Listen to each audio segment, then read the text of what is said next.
Flight attendants, what's the most unforgettable NSFW incident you've had? Story 1. I work as a flight nurse. We once picked up a really drunk kid from a remote wilderness location who has experiencing shallow breathing and hypoxia. We load him up, apply oxygen, and take off, all while the kid is sleeping. He didn't realize where he was and must have thought he was at home in his bed asleep. Halfway through our flight to the hospital, still half asleep, Ishtiya, drunk, pulls down his pants and starts jerking off while we are 3,000 feet in the air. My partner tries to stop him, which wakes the kid up. This didn't seem to deter him, though.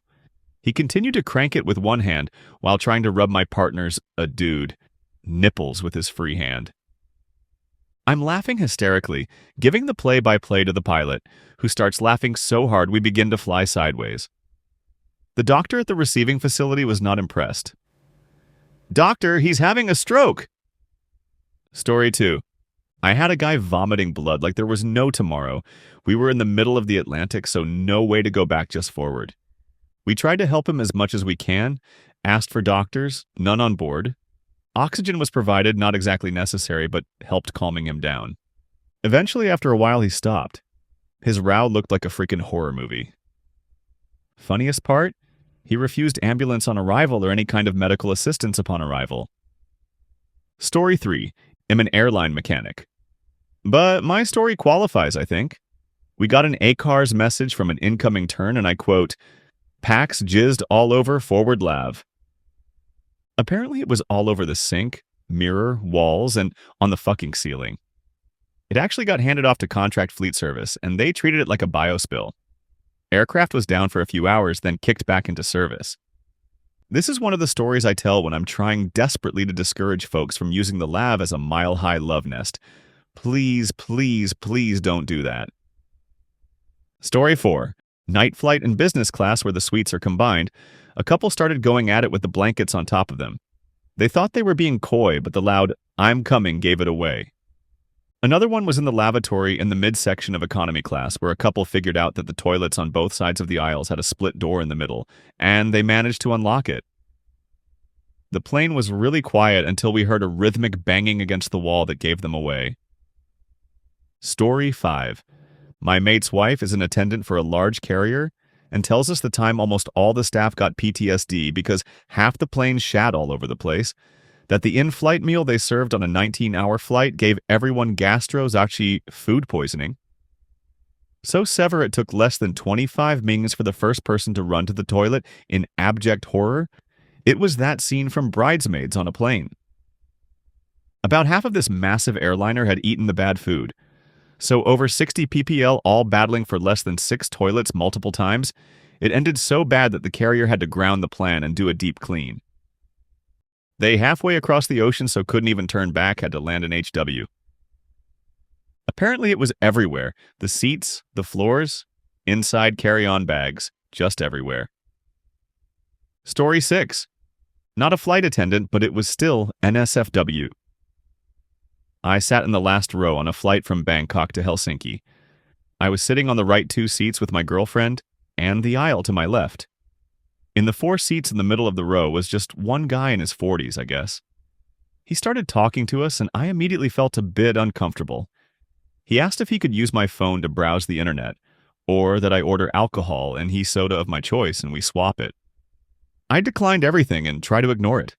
The flight took off, and maybe 1.5 hours into the flight, I looked to my left and didn't realize what I saw in the first moment. The guy was laying down on all 4 middle seats in a weird position like a woman on a gynecologist chair. But with his pants down, I looked right at his penis and butthole. It was a bit disturbing. I was calling the flight attendant and told her to please turn left and look at the guy, and she was in disbelief. She went back to the others and came with reinforcement to talk to the guy. Afterwards, he was not making any trouble anymore, and the flight attendant later told us that he got kicked out of Thailand and had to fly this guy home to his homeland. That was a wild flight. Story 7. Not a flight attendant, but an aircraft mechanic. A flight from LA was my next workload. I work inside the cabin. All of the passengers disembarked except for one person who rushed into the lavatory, locking herself up. The authorities boarded the aircraft to talk to that person. thinking she was a threat. I was on the ramp ready to board the aircraft, and I saw authorities now with the girl taken into custody, but she is followed by a lengthy roll of tissue paper behind her. Now, when our crew chief gave us the go signal, we boarded the aircraft and found a trail of bloodstains into the carpet. I asked my crew chief, and he told me the woman was having a menorrhagia, menstrual overflow. The aircraft was like a crime scene with the blood all over the carpet, the seats, and the lavatory. Story 8. Not a flight attendant, but happened on one of my flights. So I was flying back to India from the Middle East in economy. I had front row seats, and the bathroom was close by. 2 hours into the flight, a man goes to the bathroom, takes his time, goes out. Few minutes later, when the next lady goes to the same bathroom, she creates a ruckus. And she wasn't wrong, because the attendant saw the bathroom and called him out and told him firmly on what he had done, and that they weren't cleaning that, so he shook to it. Everyone was curious as to what the hell happened. The lady had shouted, "It's disgusting, it's filthy." But we didn't have the deeds. Until the head attendant came to understand what's happening. When the attendant who was first there took him to the side to explain things, and I heard her saying the man had come on the sink and mirror, and also peed all over the mirror, the basin, the toilet seat, and the floor. Story 9. Ramp rat here. This was fortunately on a different shift, so I only saw the aftermath. AN-124s are large cargo aircraft, rivaled really only by the USAF C-5. Their flights are between continents and, more often than not, can last over 24 hours. This aircraft was built in the late-era Soviet Union, and as a result, not much was compatible with Western equipment outside of the fuel ports. I suppose those captured Vietnam wrecks were good for something. Now, another side effect of this aircraft is that we never really knew what conditions we'd see it arrive in, since a lot of the second and non-Western third world takes a bit of a shotgun approach to aircraft servicing. Anyways, all that to say, we had one of these Cossacks show up on our ramp, and our team went to go service the jet, including the 12-hour refueling process and the lav service. When you're on an airliner, you will likely notice that the toilet water is dyed blue. I have no actual clue what's in the blue juice, but it has a very vital purpose in odor reduction. Remember how I said outside of the West standards more or less don't exist? Neither does blue juice or the hookup to the lav tank on an AN-124. This girl who got the task immediately got rained on by a full day's worth of Russians' piss and shit, and only water otherwise. She got sent home early with a shower, and Airport Fire was kind enough to send out a truck to just hose the expulsion off the runway into the dirt. Story 10. Mile High Club. On some Boeings, there's a crew rest compartment right above all the passengers sitting in the aft of the plane. They were really nice, big, roomy bunks with a TV screen, just like the ones on the seat backs in the passenger cabin. On one transatlantic flight, there were about 10 crew sleeping in the CRC. The pilot snuck into one of the flight attendants' bunks, and they quietly went to the Mile High Club surrounded by their sleeping and totally oblivious colleagues. After he left the bunk, the flight attendant took a photo of the map on the TV screen that shows the plane's location, then had it printed and framed on the layover. Won the flight back, she gave it to the pilot as a gift so he could always remember Greenland. No one on the plane ever found out, and they got away with it. Source: I was the flight attendant. Story 11. Not a stewardess, but a family member is a district attorney who is in charge of prosecuting crimes at a major airport in California. So all those videos you see of people losing their shit at the gate or on the plane, she has to deal with. The absolute worst I heard was a guy on a flight from Las Vegas to LAX. For those that don't know, it's an hour flight, tops. Guy sitting in the last row near the bathroom. In the last 15 minutes of the flight, for whatever reason, he just whips his dick out and starts going to town on it. They land the plane, evacuate everyone, and wait for the airport police to take him out. He just strolls out 5 minutes later wondering what the commotion was about and promptly arrested. Turned out the guy wasn't mentally ill. For whatever reason, he decided to take an Ambien before an hour-long flight. Had no recollection of getting on the plane and eventually came to in the back of the police car. Guy was absolutely distraught and horrified. No past criminal history, just took the wrong pill at the wrong time. I think he did some community service and got everything expunged. Story 12. Not a flight attendant, but million-plus miler here. On a domestic flight, as soon as land, a large man gets up from his seat in first class and heads to the forward bathroom. Of course, now we are stuck on the tarmac until he comes out. About 10 minutes goes by, and finally the attendant started knocking on the door with no response. She calls the pilot thinking perhaps he passed out. Pilot comes out and announces he's coming into the bathroom. Unlocks the door and opens it. I'm in 1C, so I have a clear view. And my man is standing there, phone on the sink, headphones in, working himself over with a passion. Took him a second to realize the door was open before he fell over trying to pull up his drawers. He ended up going back to his seat and deplaned normally. Turns out maybe it's not illegal to masturbate on a plane, only frowned upon. Story 13. Not flight attendant, but happened to me. When I was 18 on my first intercontinental flight to go see my soon-to-be girlfriend that I met online, flight was connecting in Paris. My mom lived in Spain at the time, but I was going first to meet my friend that I met on 9gag years back. Well, thing is, I was going in the flight, minding my own business, playing on my 3Ds, and I had a duo of chicks sitting on the side of me. They started to make conversation. After an hour of flight or so, the one closest to me asked if she could lean on me to sleep for some reason. I said, IDK do it. I guess so, she did. Then she started to touch my legs. Then my PP, I said, nope. I was a 18-year virgin going to Germany to see my E-friend that I knew I was in love at the time.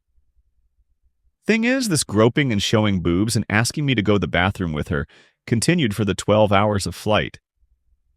She even asked me to get off the plane in Paris with her. I didn't know what to do. I just wanted her to stop. I didn't ask for help either. I didn't get raped. Because I managed to hold her up for 12 hours of flight just before we land.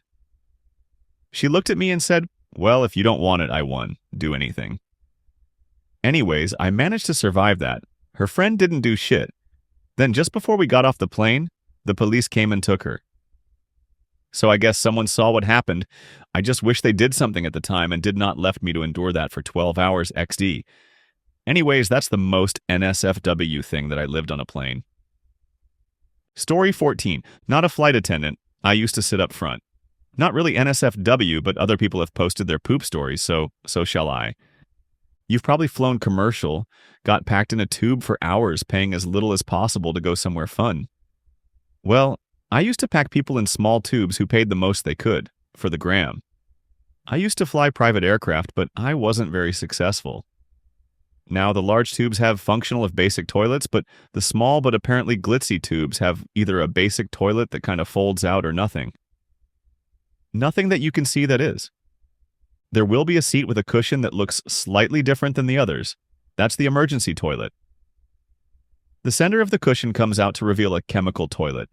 Basically a bucket of chemicals in a plastic bag. Ours was in the last row of the aircraft, which was a 3-seat row and quite cramped. Nobody ever used it. People can generally keep it in for the couple of hours required, and the idea of pooping in front of a group only appeals to a very specific clientele that I didn't cater to. Flying a small, mixed-gender group, one of the ladies had a problem. An urgent problem that apparently wasn't going to wait. I explained the process expecting, as with the other couple of requests I had on this matter, the passenger to decline. They didn't decline. Procedure for unstowing the toilet completed, they popped themselves down shoulder to shoulder, either the other two occupants of that row, and the whole cabin was treated to 15 minutes or so of noises. Shortly afterwards, the smell began to hit, and the regret of whatever interesting street food that person had eaten was palpable. All of the fans are turned on, and the little window I have up front is opened. We briefly considered using the emergency oxygen up front, but decided against it because explaining this if an actual emergency occurred would have been more awkward. We complete the flight, and as they're disembarking, they all looked shell-shocked.